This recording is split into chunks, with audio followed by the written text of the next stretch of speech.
Rusia ya comenzó con su nueva gran ofensiva que Kiev había anticipado. Así lo indican fuentes occidentales y ucranianas. La guerra se vuelve cada vez más sangrienta, con cientos de miles de muertos entre ambos bandos. Uno de los principales focos de combate es Bakhmut, una ciudad clave del este del país. En los últimos días, los efectivos del grupo Wagner, afín al Kremlin, anunciaron la conquista de varias localidades en las inmediaciones de Bakhmut.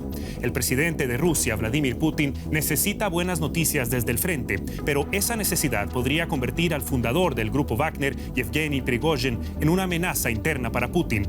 Al mismo tiempo, la OTAN enfrenta cada vez más presiones. El envío de armas sigue siendo lento y los depósitos de municiones se vacían paulatinamente. Por eso, en A Fondo nos preguntamos, nueva gran ofensiva de Putin, ¿qué más puede hacer la OTAN?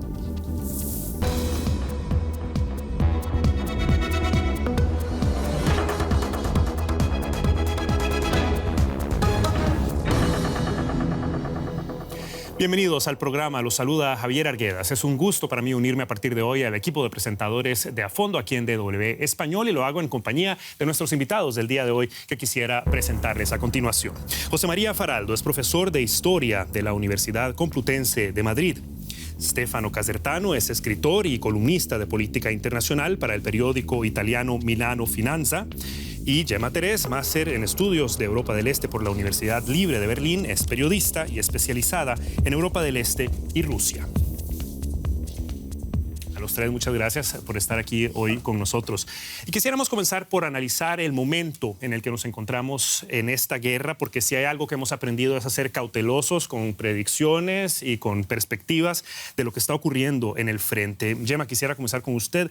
Voces de Occidente y de Ucrania hablan de una nueva gran ofensiva rusa. ¿Cómo lo están constatando? ¿Con base en qué? Se está constatando, como bien decías, alrededor de la ciudad de Bakhmut, ¿no? La zona de Donetsk, en la zona del Donbass, que es uno de los grandes objetivos de Putin. Claramente él quiere terminar de hacer lo que el 2014 no pudo terminar de conquistar, ¿no? Y entonces la zona de Bakhmut es especialmente importante a nivel estratégico, también para el abastecimiento de las tropas rusas. Por ejemplo, muy cerca está también la ciudad de Slaviansk, que en el 2014 igualmente tuvo un papel muy relevante en el alzamiento de prorrusos con el apoyo de Rusia, etc. Entonces, por un lado, es claramente en el objetivo del Kremlin, entonces va a ser ahí donde van claramente a atacar, y también se detecta que la moral de las tropas ucranianas está bajando. Lo que se parece que va a pasar va a ser una situación similar a lo que ocurrió en Mariupol, donde las tropas ucranianas finalmente fueron acorraladas por las rusas, y todo parece indicar que cada vez las vías por donde pueden circular las tropas ucranianas son menores y parece que todo va hacia esta dirección. Ahora, José María, esto sería un contraste con lo que veíamos, por ejemplo, en el mes de diciembre, donde había conquistas pequeñas pero significativas, se decía, del ejército ucraniano. ¿Hay algún motivo por el cual estamos viendo este cambio aparente de la ofensiva a la defensiva? Es evidente que el tiempo juega a favor de Putin. Cuanto más tiempo pasa, mejor puede reforzar sus defensas y recuperar el ejército, que en principio pensaba que todo iba a ser muy sencillo y acabó, digamos, destrozado. En ese sentido, está bastante claro que si el tiempo continúa, si la acción continúa, las tropas de Putin pueden cansar a las tropas ucranianas y pueden, en alguna medida, pues como está pasando, recuperar terreno. Ahora bien, eso es otra fase más de la guerra, una fase más en una guerra que tiene toda la pinta de que va a ser muy larga. Hay algunos analistas, Stefano, que aseguran que esto no necesariamente es una gran ofensiva en el sentido de que ahora vamos a ver ataques rusos por todos lados, sino que el ejército ruso más bien ataca puntualmente ciertas partes y que esta es más bien la fase que estamos viendo en estos momentos. ¿Cuál es su perspectiva sobre estas aseveraciones? El currente es el tercer anuncio de una gran ofensiva rusa. Y los otros dos no funcionaron perfectamente. Porque esta vez tenemos que creer a lo que el Kremlin dice. Creo que los anuncios del Kremlin no sean muy confiables. Y así también lo que está pasando tácticamente es que los ataques son desarrollados para el grupo Wagner. Son tácticas de guerrillas con el soporte de artillería. Y así si analizamos la situación militarmente, es una situación factual de anarquía militar. Es un grupo paramilitar, es un grupo que responde directamente a Putin. Es la milicia personal de Putin. Sí. ¿Y por qué Putin tiene así tanta confianza en este grupo paramilitar? Porque hay problemas en el contacto entre el Kremlin y los militares regulares. Y así después, más o menos, Wagner está parando esta ofensiva y después puede ser, ya empezada, va a ser esta gran ofensiva. ¿Cuál es el objetivo estratégico de la gran ofensiva? Un pueblo de 70.000 habitantes. No creo que es comparable a lo que ha pasado el año pasado. Y por creo que hay una nueva fase en la guerra ucraniana. Puede ser que con este objetivo estratégico reductos, Rusia va a ganar, pero no es tan ambicioso como en el año pasado. Y tal vez no tan ambicioso como lo que muchos están aseverando. Gemma, viendo la perspectiva de lo que está ocurriendo en el frente de la guerra y de lo que hemos visto también anteriormente, hay una fecha clave que es el 24 de febrero, cuando se va a cumplir un año de la guerra. También hemos escuchado voces que aducen que lo que es importante para Putin en estos momentos es enviar una señal cuando se cumpla un año de la guerra. También con base en lo que escuchás a lo interno de Rusia, ¿qué opinión te merece esa perspectiva? Sí, yo un poco lo que decía antes, yo tengo la sensación que él se ha marcado, o sea, esta fecha como objetivo para hacer como un gran anuncio y por eso reitero lo que decía anteriormente, o sea, para mí Bakhmut no es solamente una pequeña ciudad, sino que si alcanzan Bakhmut van a poder llegar a otras ciudades de la zona del Donetsk y va a poder dejar como su huella de que puede hacer el anuncio de decir tenemos el Donetsk y a partir de aquí ya tiene como un gran titular que vender ante la población rusa en el motivo del aniversario. Al mismo tiempo, esa semana salía, por ejemplo, en Medusa, que es uno de los medios independientes rusos que están en el exilio en Letonia. De hecho, es uno de los considerados agentes extranjeros, se considera ilegal ahora mismo en Rusia. Publicaban que esa semana está habiendo contactos también, por ejemplo, del oligarca Abramovich, oligarca ruso, que está un poco funcionando como mediador entre Rusia y Ucrania de forma obviamente inoficial y no está negociando obviamente las condiciones de paz. Entonces, estamos hablando de intercambio de presos, de intentar alargar el acuerdo del cereal, pero esto, digamos, está pasando también en paralelo. Porque el apoyo de Putin no solamente está bajando a nivel de la sociedad, sino también las estructuras de poder de los oligarcas cada vez se están cansando, también los generales están cansados. Entonces, en paralelo a la ofensiva que está teniendo lugar en el este de Ucrania, están pasando otras cosas, ¿no? en el trasfondo. Sí, también hemos escuchado, José María, que hay un cierto nivel de descontento entre las partes más radicales de Rusia, que son afines a la guerra, pero que critican el desempeño hasta ahora de Putin y del ejército ruso. ¿Qué hay de cierto en eso? Que se está erosionando gravemente la confianza también. Sí, vamos, de hecho, el que Putin haya confiado tanto de su protección personal a Wagner, que ahora mismo se han convertido casi en su guardia pretoriana, me da un poco la sensación que tiene que ir por ahí, en el sentido de que cada vez tiene menos confianza en quienes le rodean. Y es cierto que hay una sensación en los, digamos, estos blogueros radicales que no tienen tanta influencia, que en realidad son gente que escribe en Internet, tiene miles y millones de seguidores, pero no están en el propio gobierno, por supuesto, y mucho menos. Pero hay una sensación de que la guerra nos está llevando bien, de que les prometieron algo que no se está cumpliendo y de que, bueno, Putin no tiene más ideas. De hecho, lo que está pasando en Bakhmut es clarísimamente eso, que sean precisamente los de Wagner los que están matando y muriendo allí, tiene mucho que ver con eso. Creo que va por ahí la idea.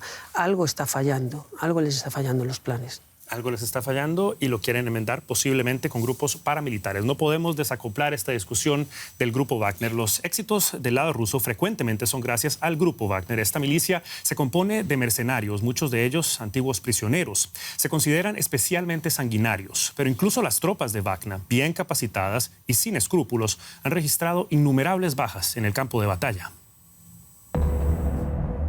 Un campo de batalla en Donetsk. Los cadáveres se extienden hasta el horizonte. Son soldados del Grupo Wagner, una organización paramilitar. Muchos de los combatientes fueron reclutados en prisiones rusas. Son asesinos y criminales enviados a la guerra por el líder del Grupo Wagner y hombre de confianza de Putin, Yevgeny Prigozhin. Les prometió que serían excarcelados si sobrevivían 6 meses en el frente, al parecer con el aval de Moscú. Estos soldados tienen años de experiencia en combate.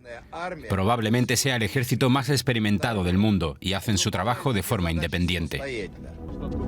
Al parecer, hasta 50.000 mercenarios del grupo combaten en Ucrania. Se considera que carecen de escrúpulos y operan en secreto.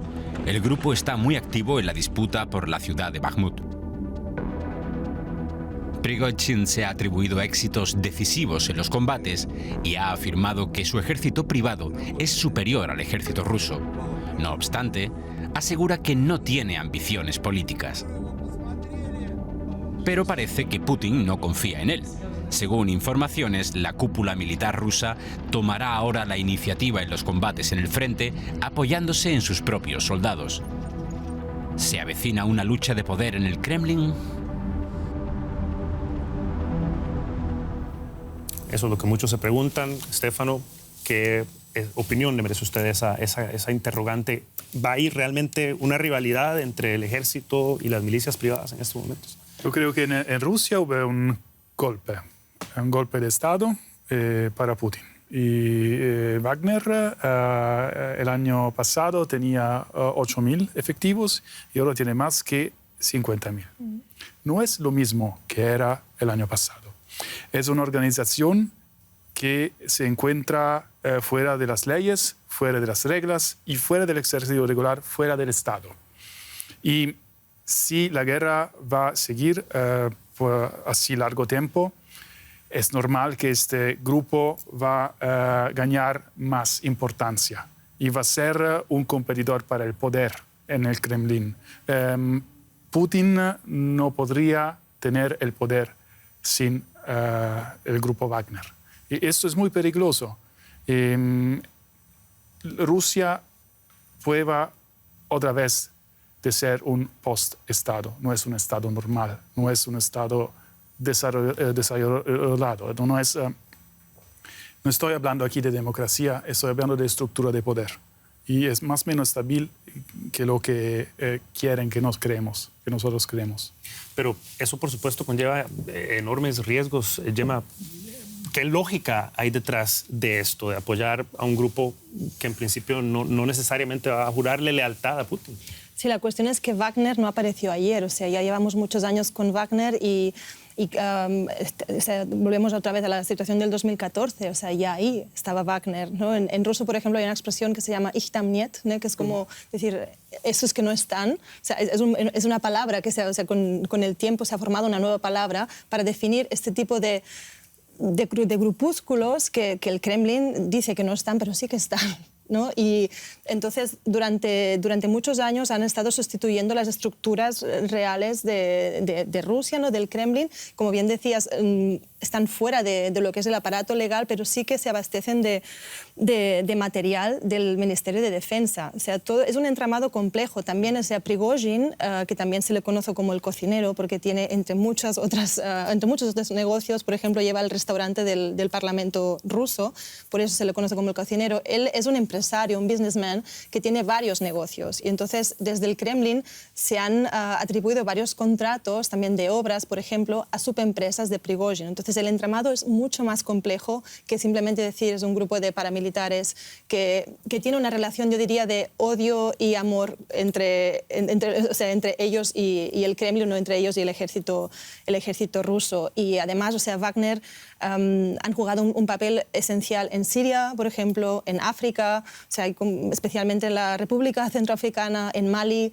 tienen un papel muy importante y el entramado de poder o sea, la colaboración que hace, por ejemplo, con el ejército en Mali para luchar contra grupos terroristas islamistas es muy importante. Entonces, Wagner está allí, tiene una estructura muy clara y funciona para Putin desde hace muchos años. Y no ve, por lo que entiendo, entonces, una erosión en esa relación de confianza, que es lo que probablemente diría el Kremlin, que no hay problemas, que no hay fisuras, que esto es simplemente parte del plan. Se va a tener que ver, es decir, hay varias posibilidades, se va a ver cómo avanza la guerra. Prigozhin tampoco está solo, o sea, ahí también hay otra persona importante que es Kadyrov, el checheno.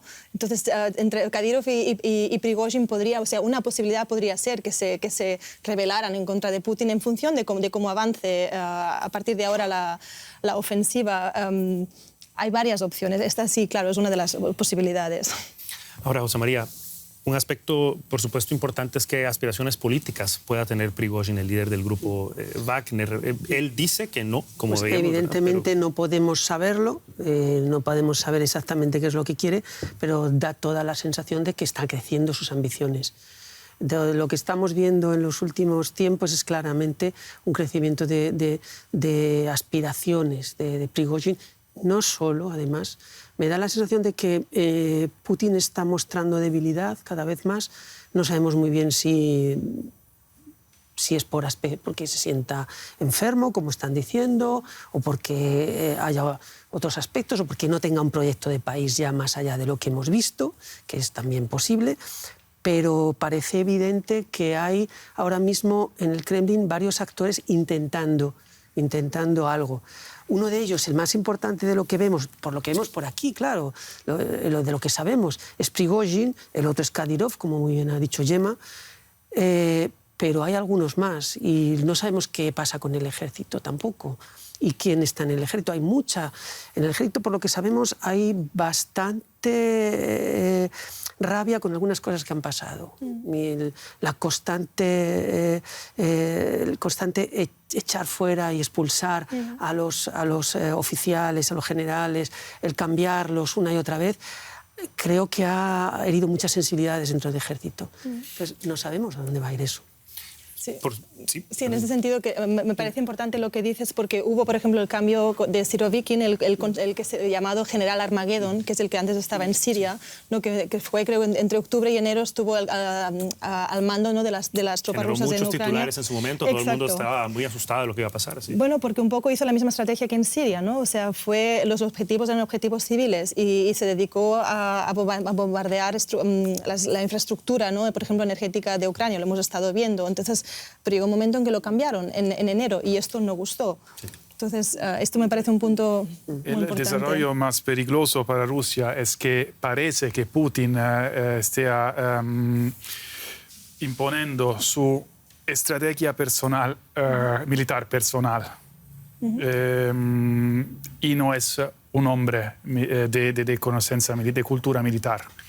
El control sobre Wagner y esta responsabilidad de este grupo paramilitar de desarrollar estas operaciones tan relevantes para la presencia rusa en Ucrania es lo más peligroso. Y también así es la primera vez en la historia en Rusia que el jefe del Estado empieza una estructura fuera del Estado para sus objetivos militares. Y lo que falta también es un claro objetivo militar. Porque creo que la prisa de todos los componentes de esta invasión es complacer al jefe. Hay demasiado personalismo en estas estrategias, simbologías, fechas, grupos paramilitares que responden directamente al jefe. No es algo que en largo plazo puede funcionar, sobre todo porque en no sé cuánto tiempo este nuevo poder de Wagner debe ser bilanciado para otro poder. Es más o menos como lo que pasó en Serbia en los años 90 con esta estructura paramilitares y después condujeron a una situación de anarquía factual en la estructura de poder en Serbia. Y también ahora Serbia está pagando por esta situación de hace 30 años. Pero seguimos preguntándonos entonces qué sentido tendría para Putin seguir entonces con esta estrategia, José María, o es simplemente que no hay alternativas. Es que Putin lleva años actuando de forma ilógica. Si hubiera actuado de forma lógica, no se habría metido en el berenjenal que ha sido esta guerra, que es desde un principio y desde de antemano cualquiera podría haber visto que era un desastre, una estrategia de desastre. No sabemos por qué lo hace. Creo que hay motivos más que nada, diríamos, de honor, aspectos, digamos, incluso que tienen que ver con su propia percepción del mundo, pero no con un análisis, digamos, racional de la realidad, de las posibilidades, de las estrategias. Todo lo contrario. Y creo que en ese sentido, con lo de Wagner, ha cometido el mismo error. Ha intentado utilizar a los de Wagner para avanzar su estrategia personal de la guerra y ahora está en una situación que yo creo que es muy peligrosa para él mismo. Podría ser, ya hemos visto también reportes según los cuales hay algunas restricciones para, pongámoslo así, la expresión o la libertad de expresión que tiene Prigozhin. No se le permite ya criticar, por ejemplo, al Ministerio de Defensa de Rusia. También ha habido restricciones en la forma en la que puede ser mencionado en los medios estatales rusos. ¿Esto es parte tal vez de esa misma sensibilidad personal de Putin o efectivamente indica algún problema y alguna fricción que pueda haber entre ambos líderes? Yo tengo la sensación que está todo en el mismo contexto de lo que decía, de amor y odio y de intentar calibrar, ¿no?, esta relación en un momento en que nadie sabe hacia dónde va a llegar esta guerra, que no es una guerra relámpago como se esperaba Putin, y que la veo también como una acción desesperada de él, dentro de su mentalidad de entender este espacio postsoviético, de no aceptar que Ucrania es un país autónomo, independiente, que puede militarizarse, ¿sabe?, y no ser neutral, que esto es lo que a él más le molesta, ¿no? O sea, en el momento en que Ucrania decide acercarse más al proceso de integración europea, pide la entrada a la OTAN, ahí es donde es el trigger, ¿no? Es lo que hace que Putin tenga como una reacción casi emocional, ¿no?, y se lance con este ataque.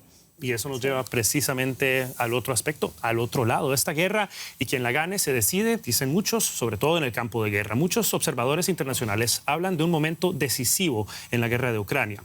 El ejército ruso está aumentando la presión en el este del país. La OTAN, por su parte, está bajo presión y debate sobre nuevas ayudas para Ucrania. En las líneas del frente, mientras tanto, reina la escasez.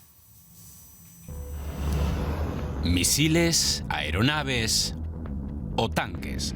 Ucrania necesita cuanto antes más armas para defenderse de los ataques rusos, pues carece de recursos básicos en el frente. Todos piden munición. Faltan suministros de munición, los plazos de entrega de las armas son muy largos y la formación de los soldados ucranianos se demora. La nueva ofensiva rusa hace tiempo que ha comenzado y cada vez hay más presión sobre los estados de la OTAN. Es un desafío y tenemos un problema que resolveremos. Tenemos estrategias tanto a corto como a largo plazo para crear una industria de defensa movilizada. Es decir, los estados de la OTAN deben seguir rearmándose para garantizar el suministro de armas a Ucrania. Es más, Stoltenberg ya no descarta el suministro de cazas a Ucrania. La OTAN está uniendo fuerzas. ¿Bastará eso para poner a Putin a la defensiva? Y paso a la pregunta directamente a Stefano. ¿Bastará?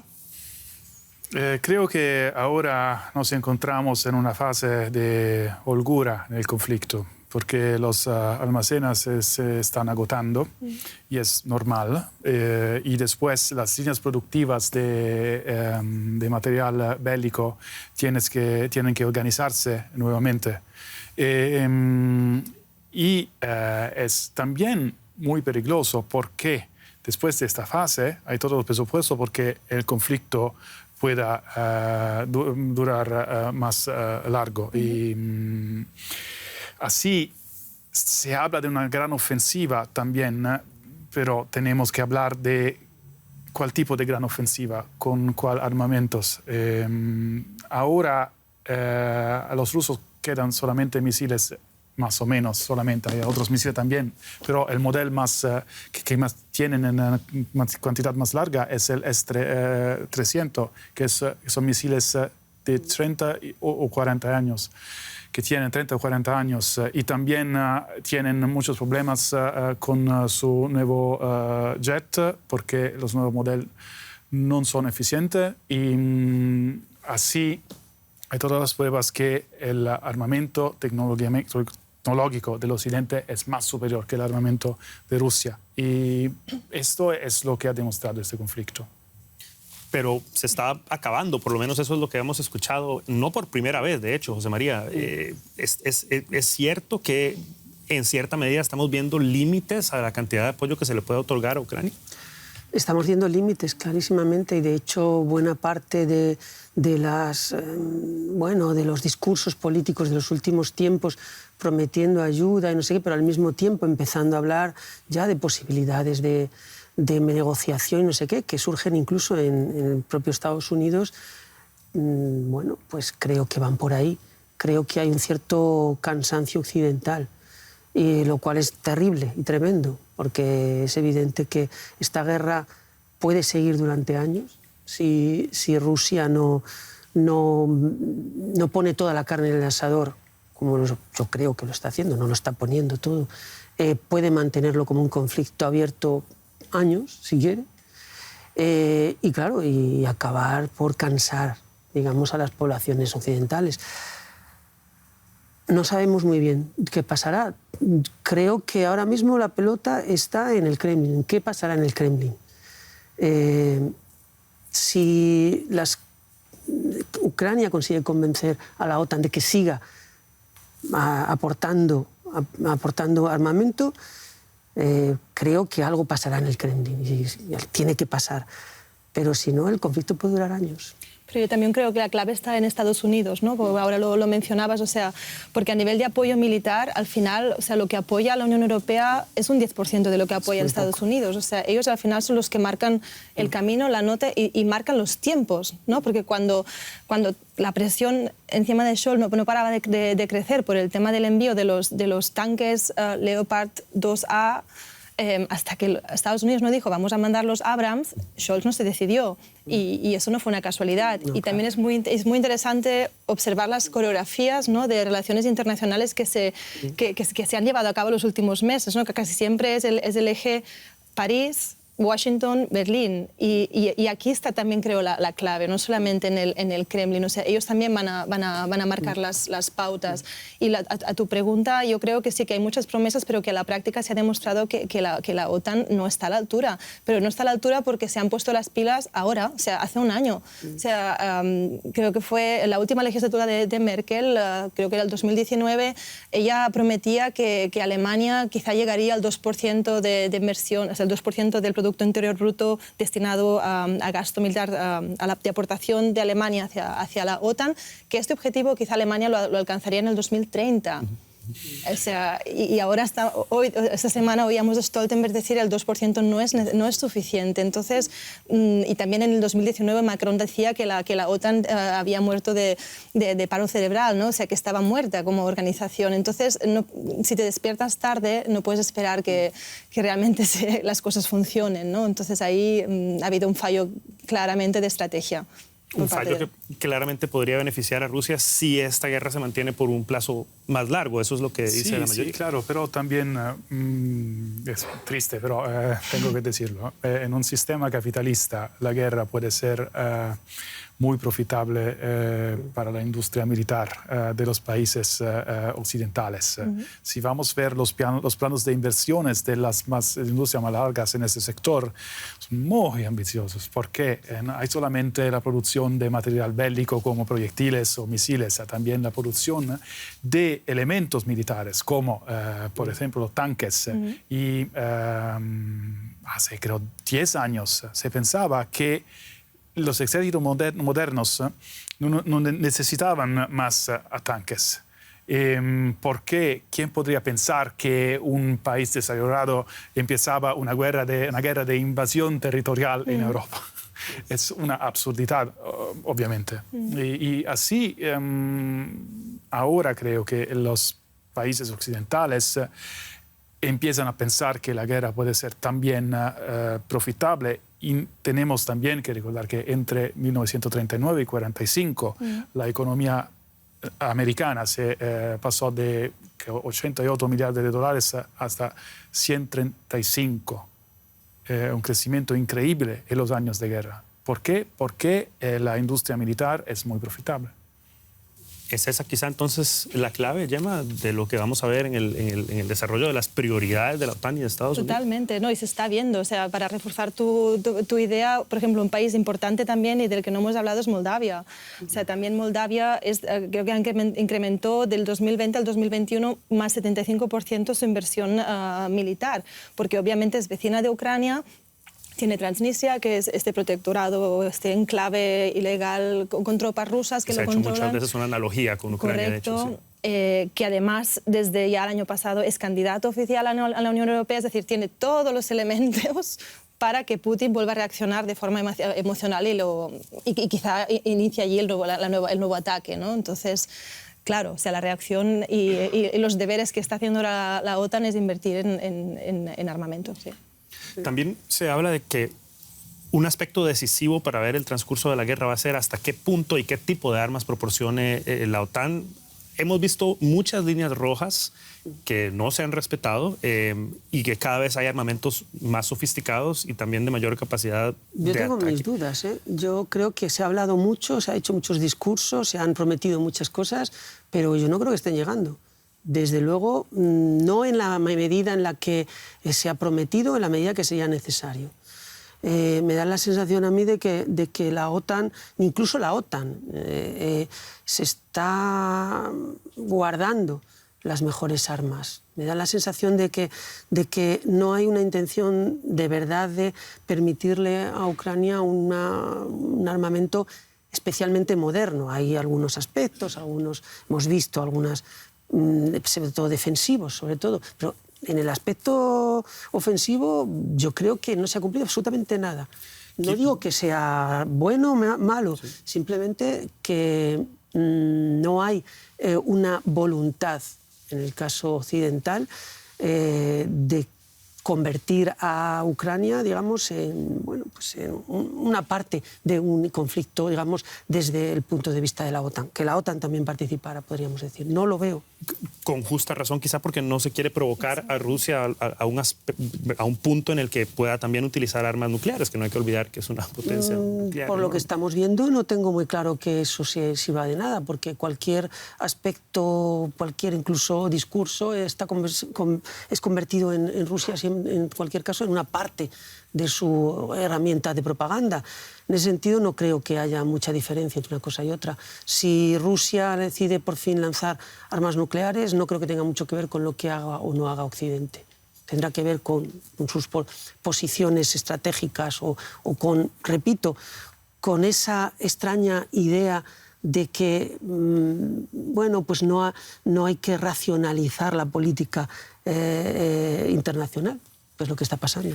Pero yo creo que si el ejército ucranio, con ayuda de los tanques y las armas que va a proveer la OTAN, que van a llegar no se sabe cuándo, dicen que quizá en verano 100 van a llegar, verano. Sí, yo creo que si realmente recupera terreno a Rusia, ¿no?, o a las tropas rusas que están en Ucrania y llega, por ejemplo, hasta Crimea, yo creo que ahí va a ser un punto, por ejemplo, muy susceptible y muy sensible, y ahí sí que se va a interpretar como una clara provocación y va a provocar una escalación en el conflicto. O sea, yo creo que hay matices. Sí, está claro que Crimea es una línea roja. Eso sí que lo vemos todos. Pero hasta ahí hay mucho camino. Sí, sin duda. Muchísimo camino. No es en el interés de ninguno la caída de Putin, porque el Occidente también quiere una situación de poder estable en el Kremlin, porque si no se va a repetir la situación de los años 90 y no es sostenible ahora. No estoy de acuerdo. Ese es el juego de Putin. Putin habla constantemente con la idea de que los 90 fueron tremendos y él los salvó. Y no es verdad. Putin se ha demostrado que no es estable, que no ha estabilizado Rusia, que todo lo contrario. La ha llevado a meterse en una guerra tremenda que está acabando con la propia Rusia. No es verdad. Necesita una sucesión. Sí. Porque sin una estructura de poder clara, geopolíticamente una situación de anarquía así grande como uno de los países más grandes del mundo, como Rusia, no es sostenible, creo. Sí, pero no con Putin. Yo creo que Putin no va a traer esta estabilidad. Puede ser, un cambio. Nosotros lo pensábamos. Así que querría entonces Occidente, o sea, Es en el interés de Occidente que esta guerra, este conflicto sea más de largo plazo. Porque así simplemente tiene Rusia en control, porque Rusia ahora no puede hacer nada, económicamente, políticamente, no puede hacer nada. La arma nuclear puede ser, tienen el permiso de China de hacerlo, no creo. Tiene Putin confianza en sus militares que van a responder al orden de empezar esas armas, no creo. Es un test de poder muy fuerte y no tiene esta confianza ahora Putin. Pero no es verdad que Rusia no puede hacer nada, no está aislada de Occidente, pero tiene al resto. O sea, Rusia está en el BRICS, por ejemplo, está con India, está con China, está con Brasil, está con África.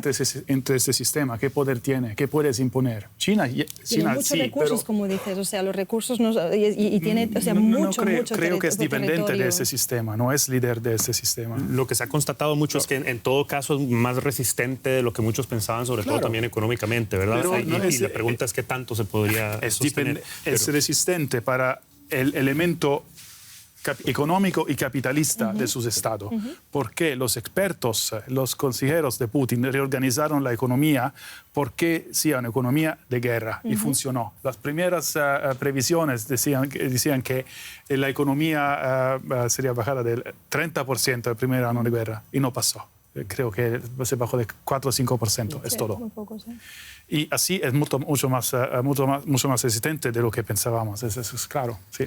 Creo que es que simplemente la gente no lo conocía. Yo sabía, conociendo la economía rusa, de hecho yo hablé con gente en los primeros momentos antes de la guerra y me dijeron exactamente eso, no iba a pasar. Es que hay que conocer bien los países para hacerlo. No entiendo muy bien la Unión Europea, la OTAN, quién ha organizado las sanciones, pero está claro que a lo mejor conocían la economía del país, pero desde luego no conocían al país en sí. Y eso es clarísimo. Creo que Rusia no se va a hundir. No se hundió durante la Unión Soviética, que estaba todavía en situación mucho peor, no se va a hundir. Otra cosa es lo que suceda. Yo recuerdo la última vez que pude viajar a Rusia, que fue justo antes de la pandemia, lo que se hablaba allí era precisamente, la preocupación que tenía mucha gente era qué iba a pasar después de Putin. La idea era qué iba a pasar con la situación de Putin, porque no había una solución que estuviera clara. Un poco por eso nos da la sensación que hubo esa reforma de la Constitución para que Putin pudiera tener tiempo a encontrar a alguien. Claro, ahora es muy difícil, porque ahora hay muchos intereses. Hay gente que ha perdido muchísimo dinero con el comienzo de la guerra. Hay oligarcas que han perdido todo lo que tenían fuera. Sí. Se han juntado a Putin, están alrededor suyo porque es la única posibilidad que tienen ahora de recuperar algo. Pero no sabemos qué va a pasar. Hay un aspecto que también tenemos que tomar en cuenta, recordando el título del programa y qué más puede hacer la OTAN, la expansión de Suecia y de Finlandia, que estarían a punto de ingresar a la alianza. Gemma, ¿sería otra provocación más de las que hemos hablado? ¿Qué consecuencias puede llegar a tener para el transcurso de la guerra? Sin duda, o sea, así se va a interpretar, pero me gusta que me hagas esta pregunta porque allí interviene otro actor importante que es Turquía. Porque, es decir, para nada está hecho que Finlandia y Suecia van a entrar en... O sea, que la OTAN se va a expandir por el norte porque depende ahora mismo del Parlamento turco y del húngaro. Parece que el húngaro va a votar a favor, pero Erdogan no tiene por qué. Él es un gran negociador y también es a veces amigo de Putin, o sea, en función del tiempo, ¿no? Se va adaptando, pero es un personaje clave. Entonces tenemos que ver cómo va a evolucionar esta figura. O sea, hoy mismo está Stoltenberg en Turquía negociando con él después de este encuentro en Bruselas de los ministros de defensa de la OTAN y no es casualidad, ¿no? Otra vez, volvemos con las coreografías, es muy importante observarlo. Y un aspecto nuevo ha sido el terremoto, por ejemplo, en Turquía, que va a generar muchos refugiados y Turquía, como sabemos, su carta de negociación con la Unión Europea son los refugiados.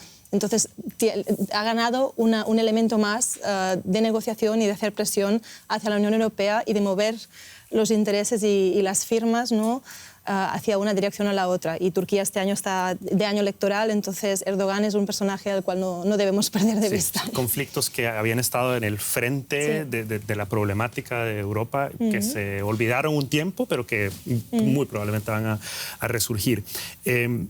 Para ir cerrando poco a poco, hay dos perspectivas, ¿verdad?, sobre la duración de la guerra. Una es que necesita Ucrania un apoyo muy fuerte de parte de sus socios para poder contrarrestar a Rusia y forzar a una negociación. Otra, esa erosión en el largo plazo. Hay que tener cuidado con especulaciones, pero ¿cuál es la perspectiva de ustedes sobre estas variantes? Creo que no hay muchas más. Desde el punto de vista occidental, si lo queremos llamar así, no me gusta la palabra occidente, pero desde ese punto de vista creo que apoyar a Ucrania es la única posibilidad. Hay que conseguir que Rusia sea libre a través del apoyo a Ucrania. ¿Comparte? Comparto y apoyo, yo diría tampoco, no solamente militar, sino también a nivel de reconstrucción, que ya se está haciendo, porque no puedes tener a una Ucrania, que es un país muy grande, también territorialmente, completamente destrozado. Se tiene que apoyar a este país desde ya a nivel de reconstrucción.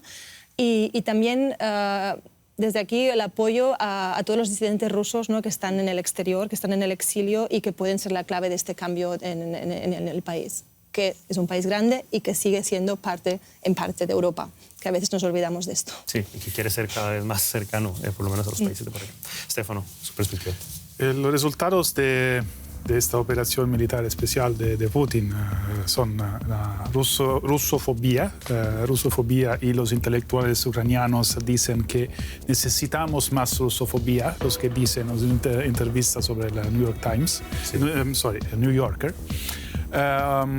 Y después problemas económicos, la destrucción completa del mercado energético y después la OTAN es más importante que los últimos 40 años. Muy pocos segundos, perdón por interrumpir. Y el último, el nacionalismo ucraniano. Estos son los resultados. Una negociación es algo racional, es pluriracional, no creo. Necesitan un cambiamiento de poder para hacer algo racional como una negociación. Y con esto cerramos. Muchísimas gracias a nuestros invitados por el programa de hoy, a ustedes y hasta una próxima ocasión. Que la pasen muy bien.